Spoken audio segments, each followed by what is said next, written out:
Hey there, gamers. DreamcastGuy here, and today we're going to talk about how Xbox continues to take L's. I mean, they just finished the Xbox Game Showcase, and I did a video reacting to it because it was actually pretty good. It had a lot of games, a lot of trailers, and yeah, they're coming to PlayStation 5, but you could tell the fact that it was curated. Every trailer, every game, every piece of gameplay was actually exciting, but right after I finished filming that video, a bunch of subscribers have sent me that every future Xbox game is going to cost $80. And it starts with The Outer Worlds 2. Now, I'm going to explain to you why that's stupid. I want to take a look at some reactions, but let's just start with the fact that The Outer Worlds 1 is a masterpiece. This is created by the people that originally made Fallout, and they did Fallout New Vegas, and they've done a bunch of games. I don't have to explain to you why Obsidian kicks all the ass, but the problem is that this game was originally, even by its own marketing, trying to be a budget badass game. It was purposefully cheaper. It was purposefully shorter. It was purposefully a great contained game, starting specifically with Outer Worlds 2 as your first $80 game. This is a monumental mistake, and it just shows the fact that truly Xbox has no idea what they're doing. It is just purely pencil-pushing accountants trying to make sure that the games that do look good don't sell. Let's talk. I hope you're having a great day, and if you could, please give this video a like and subscribe if you haven't already. So, a lot of people are trying to blame Nintendo for this. This isn't one of those tweets specifically, but I have seen people sort of discussing the fact that we're in this weird state where I feel like consumers don't understand this new pricing structure where games went from $60 to $70 to $80 in such a short span of time. But now the pricing is still inconsistent. Some people are still releasing $60 games.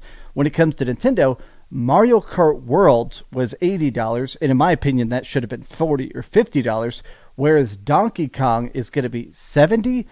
I mean, this stuff makes no sense, but Xbox has now said everything they're doing, whether it's released on PS5, on PC, or Xbox, it's $80. Just across the board, every game is now $80. Now, obviously, right now, as I record this on June 8th, PlayStation is still releasing $70 games. They've officially confirmed that Ghost of Tsushima is going to be $70, Silent Hill F, Metal Gear Solid, everything currently listed on PlayStation 5 is still just $70. God, I hate the fact that we have to say just $70 when $70 felt too expensive just so recently. But a lot of people are like, bro, the big problem I have with this is that I feel like it taints the good vibes of the Xbox showcase, because one of the things they said is coming up next year, we're going to have a bunch of games. We're going to have Fable, we're going to have Gears, we're going to have Forza. All of them are going to be stuff that makes you excited to have an Xbox or to be playing Xbox games on PlayStation. But now I can't help but think, is this really an $80 game? Is this an $80 game? Is Forza an $80 game? Get real. Like, I want to take a look at a lot of the reactions, because this is the take I feel like is so perfectly poignant. Not the game to be doing this with. Oh, God. So it begins.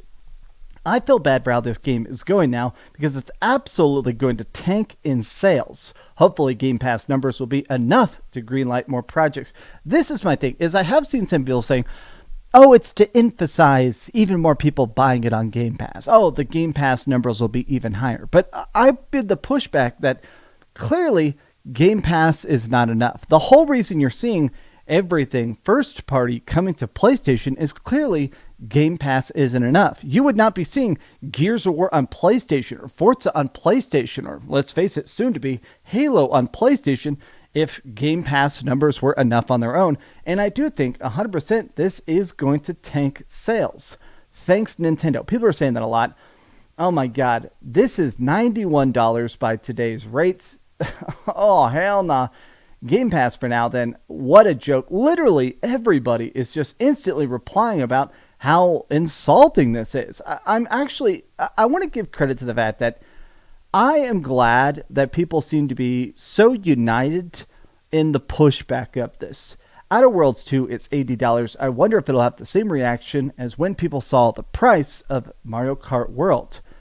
I think it's that a lot of people are like, okay, it'll be under-distributed because nobody's really clamoring for Outer Worlds 2. That said, just because Nintendo raised their price doesn't mean I give them a pass, but the fans will justify it saying play it on Game Pass. $80 base games in general suck, but at least this one will come down in price much sooner. Plus, on the PC side, likely you can just buy it on Steam for a large discount.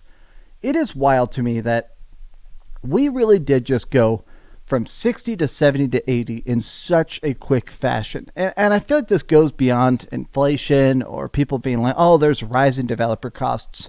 I do think a lot of this just comes down to greed. I saw this tweet by Pio, and I actually think this is such a depressing point, but it is a good point. $80 games for the new wave are just going to be the norm going forward. $60 games will now be seen as budget. And I hate that. Back in the day, and I hate to even use the term back in the day because we're talking about 4 years ago, 5 years ago, you used to have $60 games and $40 games. And occasionally you'd get cool AA stuff that was like $30, but typically it was 60 or it was 40.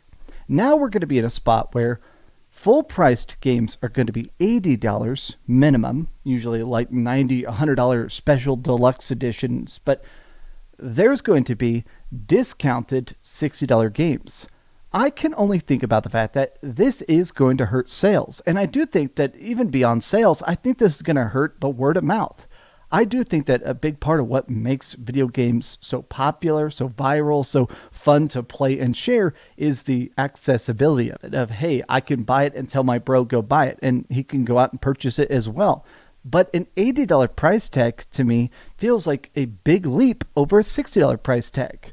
I want to end with this tweet I saw here. This is just a random take, but Bethesda has seemingly abandoned Starfield. Despite Todd Howard saying they were aiming for yearly expansions, there's not been a single word on a second expansion after Shattered Space. I reckon Bethesda has cut their losses and moved on their resources to focus on the Elder Scrolls 6. Now, the reason I want to end the video with this is that I do think we're in this spot where companies are just trying to figure out how to make the shortest window of the highest profit. Can we gouge the hell out of the big fans? And I think it's having what I want to call the Starfield effect. Starfield is not a good game. I actually think it's a pretty bad game in a lot of ways. But did you notice how nobody talked about it even a month after launch? Whereas people are still talking about Skyrim. People are still playing the hell out of Oblivion. Games that are at a $40 or a $50 price tag, right? I do think that, honestly, these high prices, trying to put stuff in such a corner, on such a pedestal, I do think it's creating less word of mouth, less virality, less general groundswell hype. There's an industry term called the thunderclap. I think you've probably heard of this. I've used it in videos before. Companies try to time all their good news in one big spike to really, really skyrocket pre-orders. You come out with a big trailer. The trailer has a release date. Downloading the game early gives you a demo. Pre-ordering it gives you a skin. All right, we want to have all the reviews drop at exactly this time at this date so we could be trending on Twitter and on YouTube. Get people excited for that upcoming review embargo and stuff. They call it the thunderclap. You may see that thunder, you may see that lightning, but you hear the thunder and it gets you that call to action. I honestly think these $80 games, they're trying to cash in on the thunderclap. They're trying to basically have the shortest spike, a flash of lightning of profitability, and then they just throw it away. And I feel like that's not the way games are supposed to work. I do think games are supposed to have that longer tail, that longer hype. And I just feel like that era of gaming, where it's more of a community instead of just a profit margin, it's weird to feel it fade. But these are just some off-the-cuff thoughts. I love Outer Worlds 1. I'm very pissed about Outer Worlds 2. But I guess we'll figure out if anybody actually buys it. I think this game is going to flop hard. Guess we'll find out, though. Tell me your thoughts in the comments down below. And if you enjoyed this video, be sure to give it a like, subscribe if you haven't already, and please keep dreaming.